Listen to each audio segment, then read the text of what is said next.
నమస్తే. Welcome to political bridge. నిన్న రేణు దేశాయ్ గారు ప్రెస్ క్లబ్‌లో మాట్లాడింది చూసిన తర్వాత ఆవిడకి పిచ్చికొక్క ఏమన్నా కరిచిందేమో.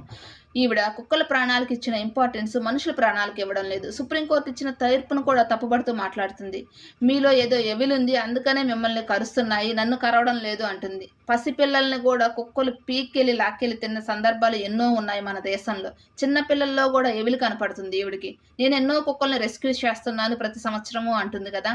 మరి ఆ కుక్కల దాడిలో గాయపడ్డ వారిని ఏమైనా రెస్క్యూ చేస్తుందా? పోయిన జీవితాలను ఏమైనా తిరిగి తీసుకొస్తుందా? లేదు గాయపడ్డ వారికి ఏమైనా ఆర్థికంగా సహాయం చేస్తుందా? మన భారతదేశంలో రోజుకు 14 మందిని కుక్కకాటు బాధితులు ఉన్నారు. గత సంవత్సరం 1,21,000 మంది కుక్కకాటు బాధితులు. ఇందులో 13 మందికి రేబిస్ వ్యాధి వచ్చి చనిపోయిన వాళ్ళు ఉన్నారు. ఇప్పటికైనా సుప్రీంకోర్టు ఈ విషయంలో మేల్కొని ఒక మంచి తీర్పిచ్చింది. ఈ విషయం అందరూ ఆహ్వానించాల్సిందే. ఇక్కడ సృష్టిలో మనిషికి మాత్రమే మంచి చెడు ఆలోచన తీరు మరియు విచక్షణ జ్ఞానాన్ని ప్రసాదించింది ఆ భగవంతుడు. ఇక్కడ మనిషా లేదంటే మూగజీవాలా అని కంపేర్ చేస్తే మనిషికి ప్రాణానికి విలువ.